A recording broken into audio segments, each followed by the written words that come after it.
Hello and welcome back to Narratology. You're here with us, and we are about to get started with Genesis 15. Brett, do you want to fill us in with what's going on? Oh yeah.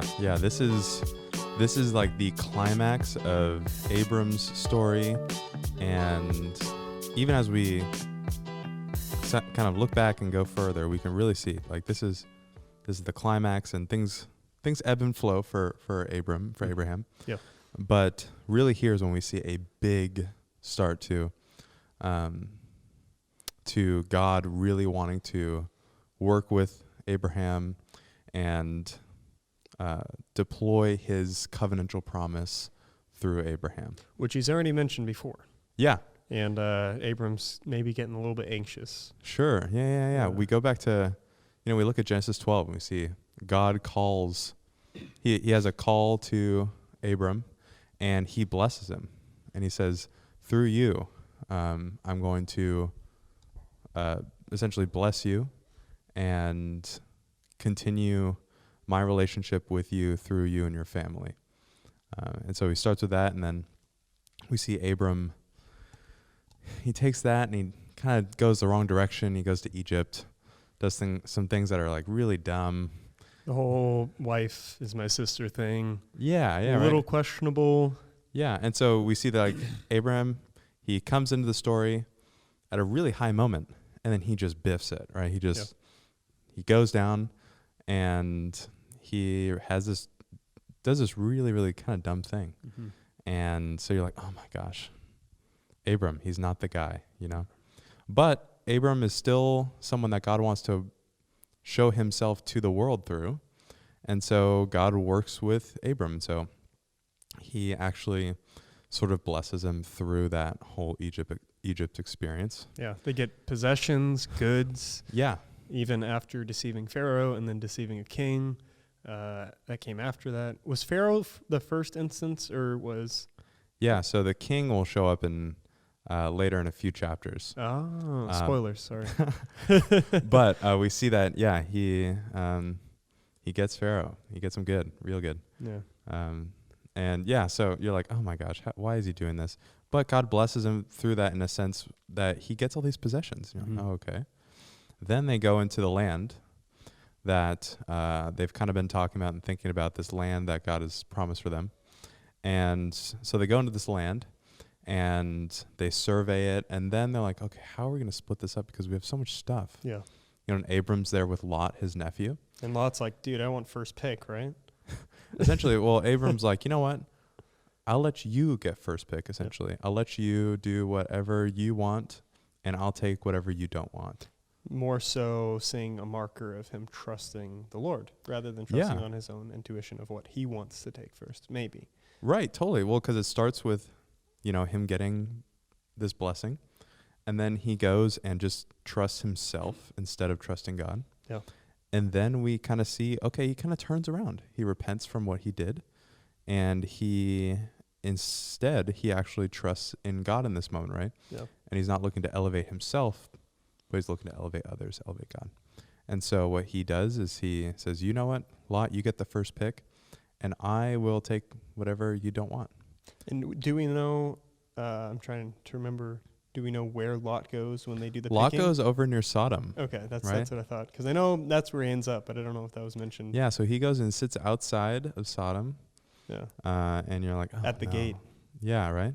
Have we got to that yet, or am I jumping ahead again? Yeah, no. Okay. He sits at the gate, yeah. And so he's kind of out there outside of Sodom. It said he moved his tent as far as Sodom. And then the author gives you a little author's note saying, now the men of Sodom were wicked. They were great sinners. And we talked about that in the last episode. Yeah, totally. Because footnote. What we see is that there's this war that breaks out between these kings. Yeah. And Lot gets stuck in the middle of it. Mm-hmm. He gets stuck, and he needs to be rescued. And so Abram comes in with this very small amount of men. Yeah. And he goes in and he defeats all these kings, which are like, oh my gosh, how do you do that? And that starts this whole theme of God using a small amount of people, or God using weird military tactics to end up winning, because God wants the Israelites to focus on the fact that he has the power ultimately and not them, right? Less on manpower, more on God power. Oh, totally. And so when they focus on themselves and they try to build up their own military or whatever, it seems like things don't ever really go that well. But when they are fully focusing on God and actually putting their trust in him instead of their own military power through people or possessions or whatever, that we actually see that they do better in war, which is really weird. From our standards, at least, it's really weird. Yeah. So cool. Yeah. And so then Abram goes in, rescues Lot, and wins this whole thing. Then this weird king Melchizedek comes out of nowhere.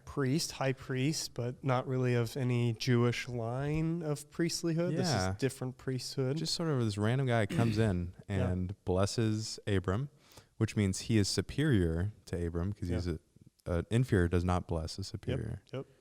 And so he comes in, he blesses him, and Abram gives a tenth of what he has, and then he leaves. And you're like, okay, that was kind of random. A little odd.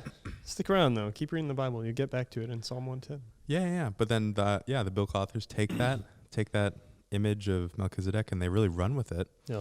And create a really interesting Christology eventually in the book of Hebrews, all about what Melchizedek was, his kind of more the metaphor of who he was as a character. Really cool stuff. If you miss any of that, I'd highly recommend going back. Yeah, that was a really fun conversation. Yeah, few conversations actually. Yeah, definitely. And so that kind of brings us to where we are today. Chapter 15. We're in Genesis 15. And this is a very pivotal chapter. Yeah. And this creates a really big theme that is almost used for the rest of the Hebrew Bible, and honestly the rest of the Bible and the rest of humanity. Yeah. It's a really good theme. So we're going to be talking about that. So God's covenant with Abram. Yeah, here we go.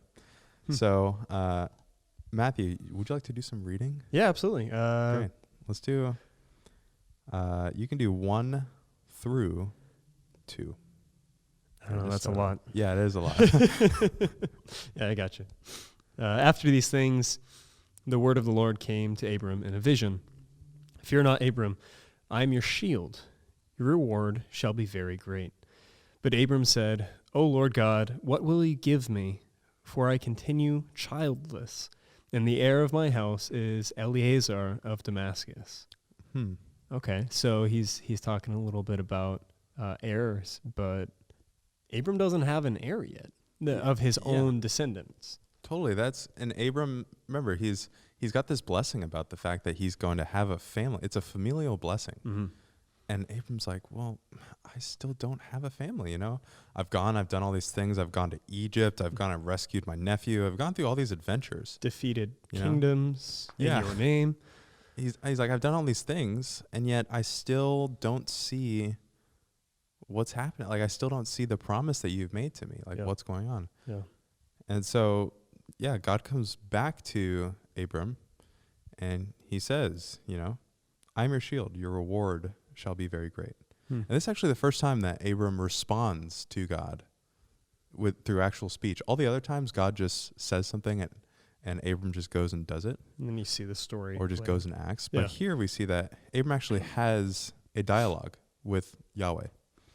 And so he's like, well, I'm still here. And I'm still childless.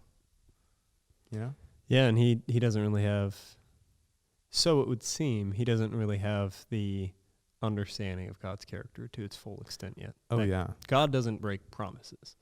Yeah. So he's definitely questioning. Yeah. And so he brings up the fact that his only heir is this Eleazar.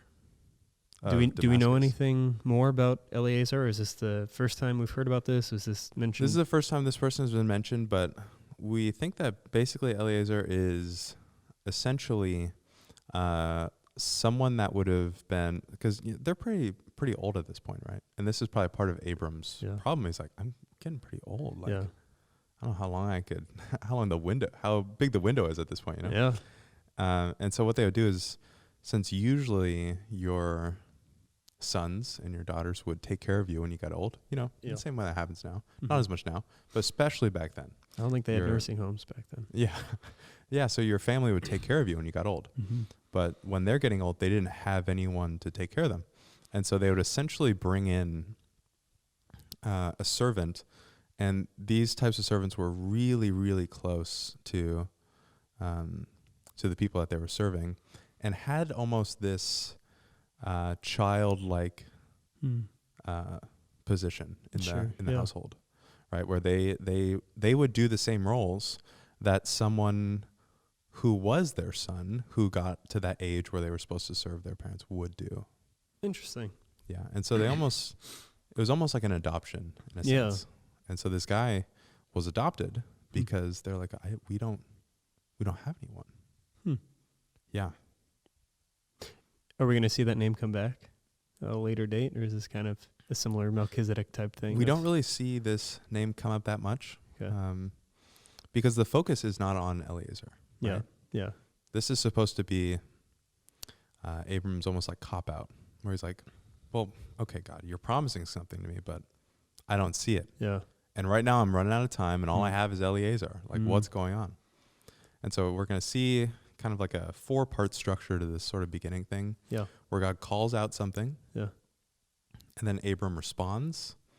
And then we're going to see God respond. And then we're going to see Abram respond again. So That's only 3 parts. that's 4. Oh. Oh, I guess him. God Abram. That's right. Yeah. So Math's hard right now. math is hard. Yeah. So Should we keep going? Yeah. Let's just go 3 through 6. Okay. Yeah. Continuing on. And Abram said, "Behold, you have given me no offspring, and a member of my household will be my heir. And behold, the word of the Lord came to him. This man shall not be your heir. Your very own son shall be your heir." And he brought him outside and said, "Look toward heaven and number the stars, if you are able to number them." Then he said to him, "So shall your offspring be." And he believed the Lord, and he counted it to him as righteousness. Huh. Yeah. I feel like that'd have a very different meaning if you just read this without putting on your Hebrew Crocs. Yeah. Sort of. So we'll think about that. But Yeah. we get to this 3rd part, and Abram says, or no, this is still Abram kind of in the 2nd part. Yeah. Where he's like, "You've given me no offspring. You've given me no one, but you've promised someone to me." Mm-hmm. So you're not, from Abram's point of view, he's saying, God, you're not keeping up your end of the bargain. Yeah. You know? That's dangerous. Yeah. Totally. It's a little risky. Yeah. And so then God responds, and he says, this man Eliezer, the one that you tried to take control and create an heir for yourself, this man shall not be your heir, but your very own son shall be your heir. And Abram's like, well, where is my very own son? You know, like, where is this guy? Because I don't know where he is. But you can kind of imagine that happen in his head. And so he's like, your own son will be your heir. And then he brought him outside. God brought him outside. Probably at night. Yeah. And he said, look towards heaven. And Look Sky up. Dome, if we're talking about this again, right? Yeah. Heavens So look meant- towards the heavens. Yeah. Look up and see all the stars. Look at all the stars that we have. If you're even able to number them. Yeah. And you brought up something before we recorded, which is really interesting. I want you to talk about it. But Yeah. I was talking to Brett. I was like, so this really wouldn't fly nowadays, because you'd look up and be like, wow, I see like 20 stars. There's Orion's belt and the Big Dipper. And that's about all I can see here in the city. Yeah. And we're not even really in like a huge city with skyscrapers. Yeah, we're in a and suburb. Yeah. But so much light pollution. We can't even really see the heavens in all their glory at night. yeah. But if you're in like the Sahara and you're camping, I guess, I don't know, on a safari, Sure. and you Wherever, look up, you can actually see the Milky Way from like really dark places. Yeah. You don't need a telescope. You don't need a long exposure Canon 5D. Sponsored. Just kidding. We're not sponsored by Canon. And yeah, it would you'd just be able to see Yeah. this array, and it's so vast. It makes perfect sense why God says if you can even number. But yeah, nowadays it wouldn't really work the same. Oh, yeah. 20 stars. Wow. It's like cool. 20 generations. Sweet. Yeah. And so this like uncountable number, Yeah. God says, look up and see all these stars. Yeah. Try and count them. Try and count them for me. Good luck. If you can. This is how much your offspring will be. This is this uncountable number that you have. This is what your offspring shall be like. I wonder what Abram was thinking when the Lord responded in that way. If he was just like, okay, because he hasn't seen that happen yet, or if it was more like oh, okay. Yeah. Because hasn't he? He said, oh, okay. Okay. Because contemplative. Yeah. it's been said before, right? In the first covenantal promise that God made to Abraham. But doesn't he liken it to sand of the ocean? Or am I mixing up timeline again? Yeah. It's all about the like the dust of the ground. Dust of the ground. Because I feel like this happens 3, if not more. I thought it was sand, something to do with sand and beaches. And another one was the stars, but I could be off, and it could just be dust. Dust of the earth. Yeah. But the whole point is that God is bringing up, he's trying to get Abram to think about this uncountable number, this thing that he can't even think about. Yeah. And so he'll use different metaphors to try and get him to have this realization. Yeah. And so he'll use the metaphor of stars. Be like, look up and try and count some. I mean, did they even have numbers back then? I'm kidding. So good. That didn't come until the book of Numbers. Yeah, of course. But he's like, try and count these stars if you even can. And this is what your offspring shall be like. And it's almost, we see in verse 6 says, and he believed the Lord and he counted it to him as righteousness. We see that, but it's almost like Abram, I imagine him like taking a sec. Yeah. Like, oh man. Oh. Like that's actually, oh, okay. This is just such a like contemplative moment that God takes Abram on. Yeah. He takes him on this journey of really thinking about, because, he's in this place where he's like, well, I don't see an heir in front of me. I don't see, my wife, Sarah, is not pregnant, and so like, God, you promised something to me, but where is it? And that's the struggle that he's going through. I don't know. This also seems like a rich thematic thing, maybe. I don't want it to be reaching, but seeing is not believing in this instance. Look at Adam and Eve. They saw that the fruit would give them the knowledge of good and evil. And they saw it, and then they took, leading to a negative effect. And since Abram hears he doesn't see his son, he's like, well, then that means that it must not be true. And I feel like you also see this in the gospel accounts of when Thomas doesn't really believe that Jesus is risen from the dead. And then Jesus says, like, put your hands where the holes are in my hands. Yeah, there's something special about sight. Yeah. And especially just us as people. Like, that's what we need, is I need to see something to believe it. This is natural. Yeah. And so as I'm seeing something, I am going to go through the process of actually internalizing it and believing it for myself. Yeah. And so when I see, when I'm in the garden and I see the fruit, that's going to be the thing I'm probably going to believe in and trust in more than God. Yeah. And it's really an difficult. Alluring aspect, because you have this tangible aspect of like, I see it, I know it to be real. But I feel like God oftentimes calls us to believe in the non-visible. Yeah. Especially nowadays. We don't have Jesus walking by us every day of our life. Yeah. But we have his spirit inside. And I feel like that's where you see people of really strong faith, like the Roman centurion, I think. When Jesus calls out, like, you have great faith, where people in the kingdom or in the Jewish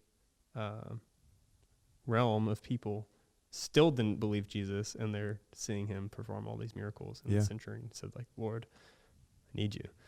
So I don't know. I feel like that might be an important thing to focus on, of like, how can we believe God even in the moments where we can't physically see what he's doing?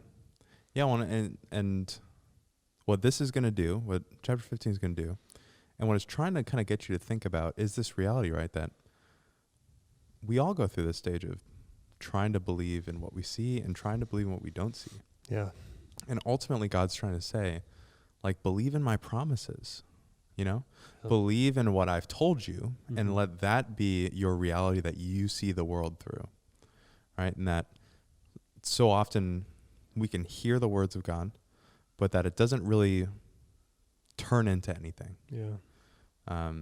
It doesn't transfer into how we see the world and how we live our life. Yeah. But God's saying, instead of viewing the world and acting the world based on how you feel, Mm-hmm. instead live in the world, act in the world based on what you know. And what I tell you is true. Right. Mm. Based on what you know and what you know about me. Mm-hmm. And so when God comes in and he says, I'm going to bless you, I'm going to work through you to bless the world, that should be the framework that Abram sees the world through and that he lives in. Mm. And when he doesn't do this, it's because he's doing things and trusting in himself and believing in himself and focusing on his feelings, his own personal feelings, instead of what God may actually be doing. Mm. This just popped into my mind too, and we've talked about this multiple times. God doesn't change. He is not changing. But there's a sense of him beckoning to get us back into union with him as we were before the fall in the garden. Oh, yeah.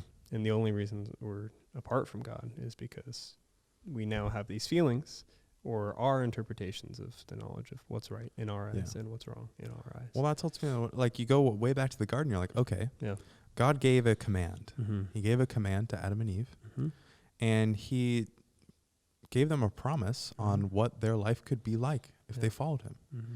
And instead of them ultimately living through the reality, and we even see that as Eve is tempted, she was like, but this is what God promised.